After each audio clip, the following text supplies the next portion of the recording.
देशाला प्रगतशील करण्यासाठी पंतप्रधान नरेंद्र मोदी यांनी भरपूर सुविधा उपलब्ध करून दिल्या। विरोधी पक्षाला बोलण्यासाठी काहीच उरलं नसल्यानं त्यांनी नोटाबंदीवर आवाज उठवला। तरीही आम्ही गप्प बसलो, असं खासदार दिलीप गांधी यांनी म्हटलंय। नेवाशामधील कुकाणा येथे एका प्रचार सभेत ते बोलत होते।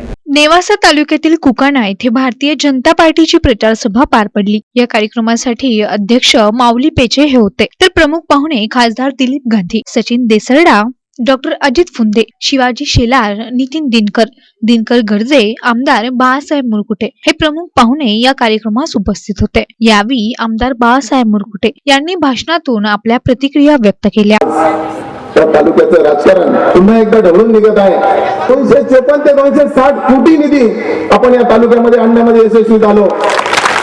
हा निधी आणत असताना आपण सर्व गावांना न्याय दिला। विशेष करून जे प्रलंबित प्रश्न होते, रस्त्याचे होते, विजेचे होते, वेगवेगळे पाण्याचे प्रश्न होते, हे प्रश्न सोडवण्यासाठी आपण जनतेला न्याय दिलेला आहे। एक कुटील राजकारण या निमित्ताने जन्माला आलं आणि खासदार साहेब राष्ट्रवादीतनं माझे आमदार बाहेर पडले। आदल्या दिवशी राष्ट्रवादीचं प्रचाराचं नारळ फोडलं, दुसऱ्या दिवशी कार्यकर्त्यांना बोला आणि स्वयं घोषित आघाडी करण्याचं ठरवलं आणि तिसऱ्या दिवशी, तिसरा दिवस म्हणजे अमावस्याच्या दिवशी या आघाडीचा जन्म झाला।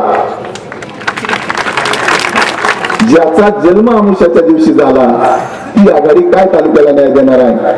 कुठल्या पक्षाचा आधार नाही, कुठल्या नेत्याचा आधार नाही किंवा कुठल्याही संघटनात्मक कामाचा कुठलाही आधार नसताना मला असं वाटतं ही जी आघाडी आहे ही बेवारस आघाडी आहे। हिच्यात फक्त एक राजकीय स्वार्थ समोर येऊन ही आघाडी स्थापन झालेली आहे। हे कशासाठी आघाडी स्थापन झाली तर मला असं म्हणायचंय की राष्ट्रवादी आणि ही आघाडी खासदार साहेब एकच नाण्याच्या दोन बाजू आहेत, याच्यामध्ये काय वेगळं असं नाहीये। तसेच या कार्यक्रमावेळी भारतीय जनता पार्टीचे खासदार यांनी देशासाठी प्रगतशील करण्यासाठी पंतप्रधान नरेंद्र मोदी यांनी भरपूर गोरगरिबांसाठी सुविधा उपलब्ध करून दिल्या। तरी पण विरोधी पक्षाला बोलण्यासाठी काहीच राहिलं नाही, म्हणून त्यांनी नोटबंदीवर आवाज उठवला। तरी सुद्धा आम्ही गप्प बसलो, असं यावेळी खासदार दिलीप गांधी यांनी आपल्या भाषणातून प्रतिक्रिया व्यक्त केल्या।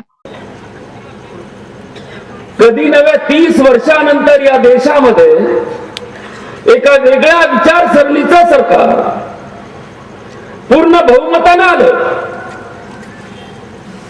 आणि म्हणता म्हणता विकासाला वेगानं वेग आला।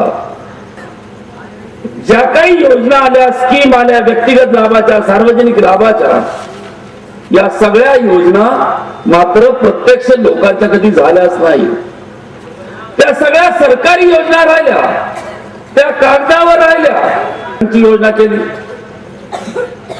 जीवन विमा आणला, अपघाती विमा आणला, अटल पेन्शन योजना आणली, जनधन योजना आणली, या घोषणा त्यांनी सगळ्या केल्या। प्रत्येक माणसाला घर द्यायचंय म्हणून ग्रामसभेनं ठराव करायचा आहे।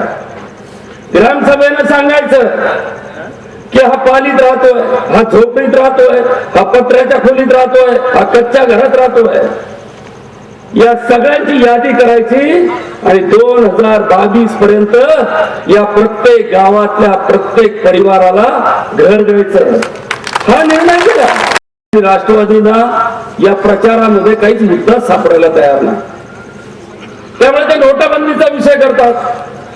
कुठंच कोणाला अडचण आली नाही, पण यांना मुद्दाच नाही ना आता निवडणुकीमध्ये कशा मुद्द्यावर लढायचं। आपल्याला विनंती केली की आपण 16 तारखेला सकाळी 7:30 वाजता आपल्या घरी दर्शन करून निघा। आपण सगळ्या देवी देवतांना मानणार आहोत। आता कमळ हे कोणत्या देवीचं वाहन आहे?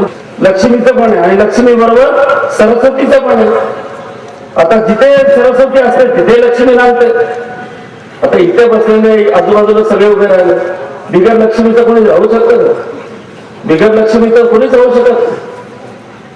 पण तुम्हाला ही विकासाची जर लक्ष्मी आणायची असेल, समाधानाची, समृद्धीची आणि विकासाची लक्ष्मी आणायची असेल तर 16 तारखेला सकाळी 7:30 वाजता मतदान केंद्रात जेव्हा जाल आणि त्या मतदान केंद्रामध्ये मशीनच्या समोर जेव्हा तुम्ही कमळाच्या समोरचं बटन दाबायला जाल, ते बटन जेव्हा तुम्ही दाबता कमळ असं प्रज्वलित होईल आणि त्या प्रज्वलित झालेल्या कमळामधून आपल्या विकासाची लक्ष्मी आणि सरस्वती आपल्या घरी घेऊन या एवढीच विनंती करतो.